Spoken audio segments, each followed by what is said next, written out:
Every time a Ford Mustang rolls into my driveway, it's like having an old friend come to visit. This one, well, she's not so old, and she's packing a whole lot of horsepower under the hood. You want to take a look under the hood? Hold on a second. The Mustang GT's 5-liter V8 cranks out 435 horsepower and 400 foot-pounds of torque while running on 93 octane premium, although the engine is engineered to run on 89 octane regular.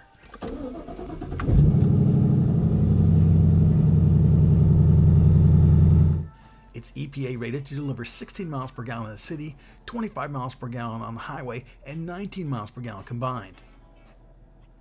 A rear view camera is standard in the GT Premium. Blind spot with cross traffic alert is optional. I've been looking forward to driving the 2015 Mustang since the very first day when it was revealed in New York City. Now, you may or may not have seen the piece that I shot with Maury Callum, who heads up design at Ford, but boy, oh boy, the lines on this car are just spectacular. This is rolling sculpture. There is no car that says America more than the Mustang. Some may argue it's the Corvette, some may say it's the Camaro. I say Mustang. This is a car that inspires people because you can afford it. It is not unobtainium. It is not an exotic that you can never hope to be able to have in your driveway or out in front of your home. With the 2015, it's not just America, it's the world, because this is a year where the Mustang goes abroad. There's a right-hand drive version. It's in Europe, it's in Asia, and they're all being made right here in America. How about that for the balance of trade? This is the 5.0, the big V8 power GT, and it hauls.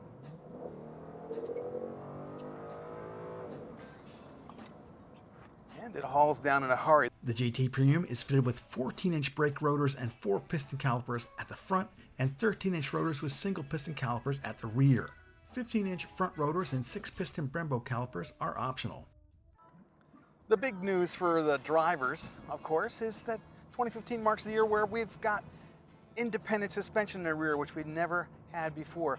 This is the driver's Mustang. Is it enough to go up against the A5 in Europe? The M4? Not quite the Camaro and the Challenger, are they? Different sort of beast. But the Mustang fits right in. When it comes to the interior, I think this is the best they've done as well.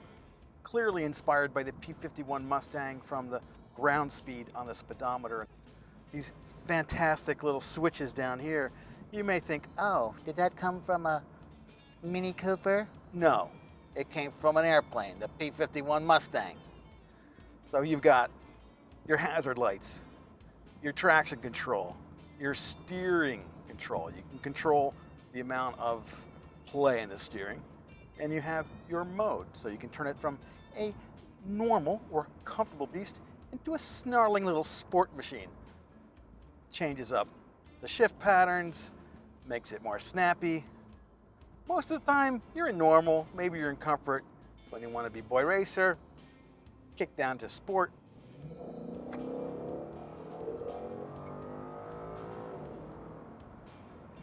And here's the thing, this yellow, I'm going to call it 6-point yellow because it's just going to attract tickets, big tickets, not little tickets, big tickets, 6-point tickets.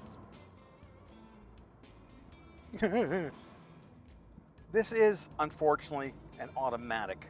Now, I know all the boy racers are going to go, why didn't you get the manual? Well, here's the truth about that. There are a lot of people that get press cars that don't know how to drive manual transmissions. Thankfully, we have paddle shifters.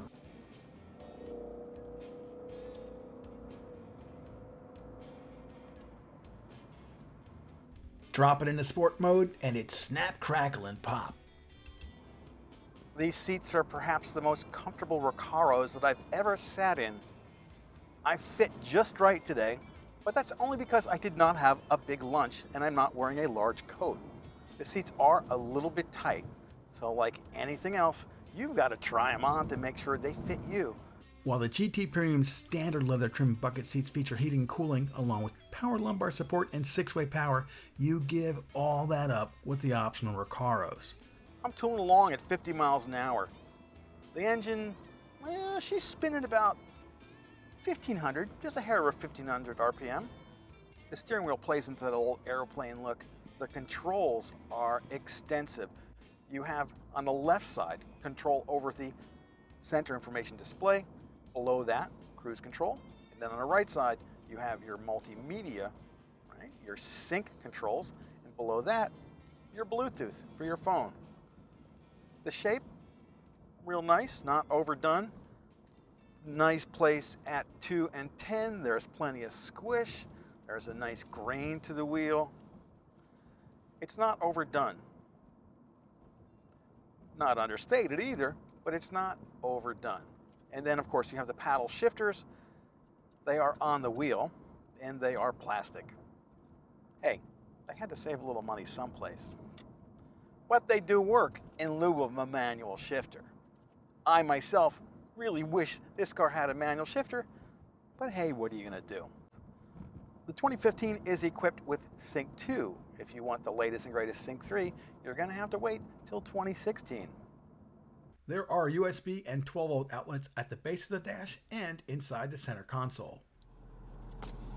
Time to put on the MPGomatic hat for our highway fuel economy test. First, we've got to do some back road cruising, about 14 miles or so. Some nice 2-lane blacktops before we hit the highway, and I think today we'll probably do just one loop on the interstate.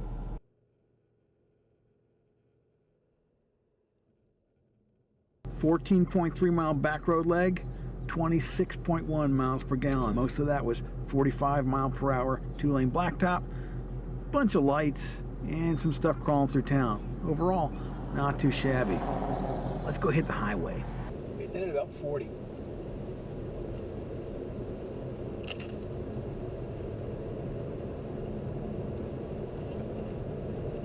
Nice.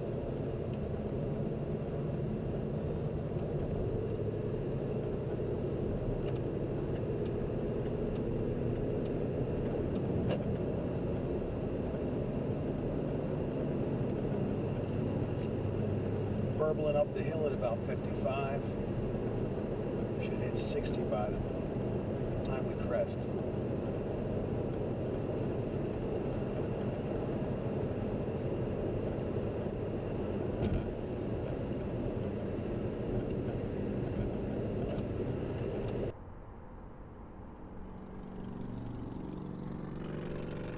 Got a good bit of traffic out here today. I think people are heading down the shore because it's such a lovely day. We are getting close to the 10-mile mark and the numbers are shockingly good. I set the cruise control for 68 miles per hour, and this is equipped with the adaptive cruise control. So when you're in these situations where there's lots of traffic, it slows you down automatically. If you've never driven a car with adaptive cruise control, you've got to, because boy, oh boy, it makes life on the highway so much more pleasant. At the 10.1 mile mark, we are rolling at 30.4 miles per gallon average, which is pretty cool for a big, bad V8. And let's see, it looks like we're turning at about 1800 RPM at this speed. We're just sort of burbling along like a speedboat through a no-wake zone. I love driving big V8s. Grew up driving them. Boy, do I miss it. One day I'll own another one. Wish it could be this one, but not yellow. Coming up to the corkscrew, and if we're lucky, we'll have a clean shot at it. I'm going to turn cruise control off right here, and we're going to coast into the corkscrew, because you don't want to hit it too fast, right? So we're coming down from 68 miles per hour. Right now we're at 55. I'm just going to get back on the throttle again. And we've got to merge from the right. We've got to keep an eye on that. We're good. We are at 50, which is about as fast as you'd ever want to be coming into this. Down to 45. We've got those big Pirelli P0 Neros.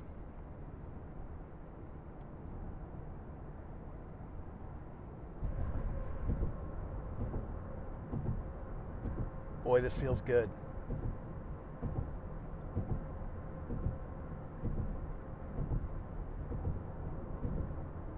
Beautiful. Through it, coming up to about 50 miles an hour. Indicated MPGs 31.4 climbing the hill.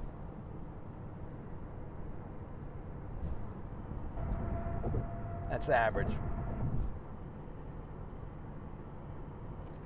And we got a merge to make here.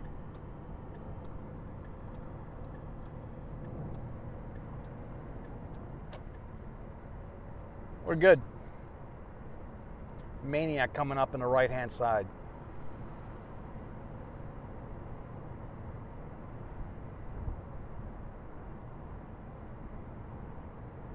Foolish. See a lot of police action in here. This guy's cruising, passing on the right. No turn signals. Way above the limit. And now we're going to get back into cruise control. Because in that portion back there, it's a little tricky. It's also 55 miles an hour. So we're going to bring it back up to 68.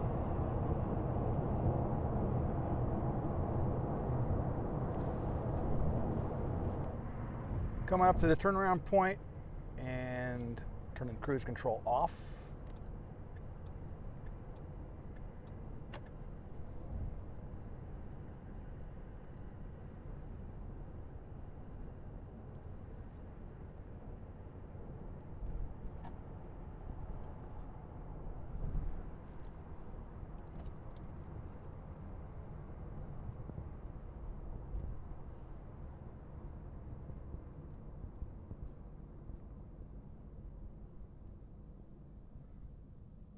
Oh, not bad. We're looking at 31.1 miles per gallon at the halfway point. Now, from here on in, it's kind of an uphill run, so we always tend to lose a little bit. Even so, very, very impressive for a big old V8. Well, not an old V8, a big new V8. This is not like the old days. In the old days, you know, you were lucky to get into the double digits. Trust me on that. Maybe these are the good old days. Maybe we're driving them right now. Maybe the V8 might even stick around. Who knows? Let's get back on the highway.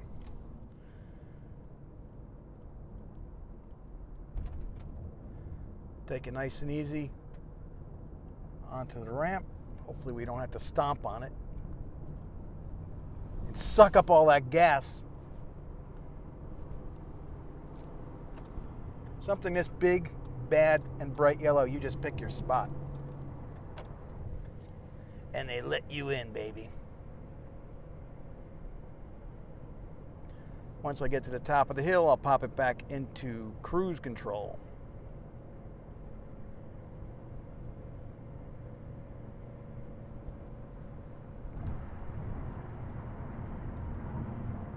Okay, so we are behind this CRV.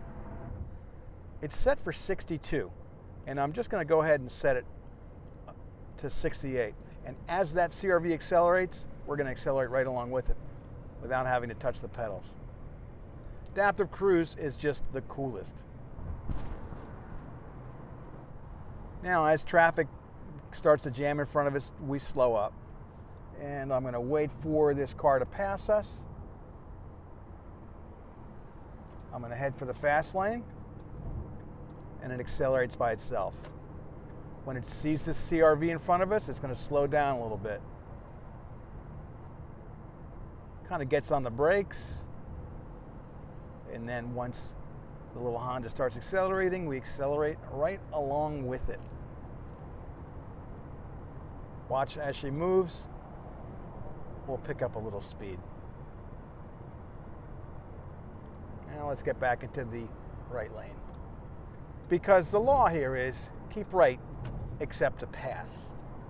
Many people ignore that, and they should all be ticketed, in my opinion.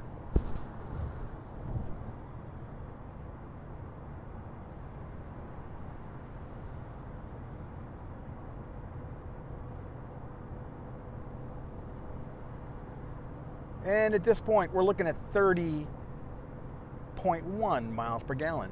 So it dropped a little bit with the climb back up onto the highway, accelerating, getting back up to speed. We'll see where we end up.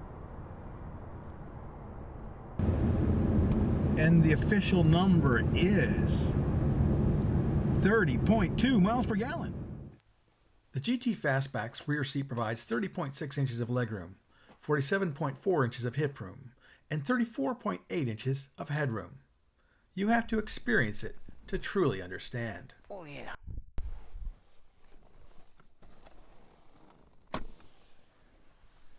I'm in. Hold on a second, I'm having an anxiety attack. There we go, my head's straight. I am hitting the glass at 510. I could not ride back here. As a parent, I would not put my kids back here once they crossed about 5'2" or so. And you know that battle to ride shotgun? It would become the battle royale. When they're smaller, they're gonna love riding back here because they're gonna feel like they're in an airplane, like they're in a P-51 Mustang. But once they get bigger, it's not gonna work. For all express purposes, the Mustang really is a two-seater with a semi-usable back seat for very small people. Love the car, hate the back seat. And the 2015, it's no different than all the rest. There are no amenities back here. I don't see any cup holders. I don't see any place to plug in a USB. I don't see a 12-volt outlet. Nice, comfortable, beautiful upholstery. It looks awesome. But it's just inhospitable for larger human beings. Your pets will love it, however. The Mustang Fastback's trunk provides 16 cubic feet of storage. The 50-50 split rear seats fold down to accommodate longer items. If you're looking for a spare tire, you won't find one. What you will find is an air compressor.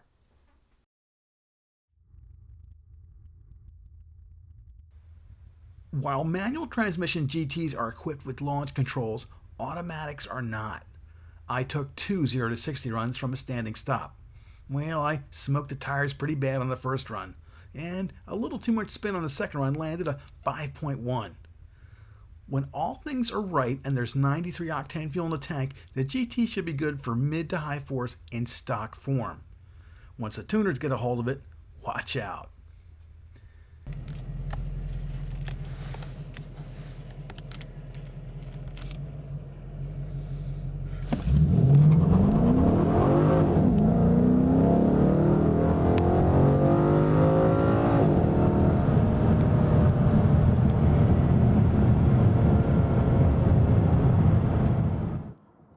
Yep, it's a little bit fast. Just a little bit. Knock wood, I get to do a little bit more Mustang testing this year. I'm hoping that I get behind the wheel of the EcoBoost 4 before long. I hear that one's the real driver's car, but hey, we gotta see.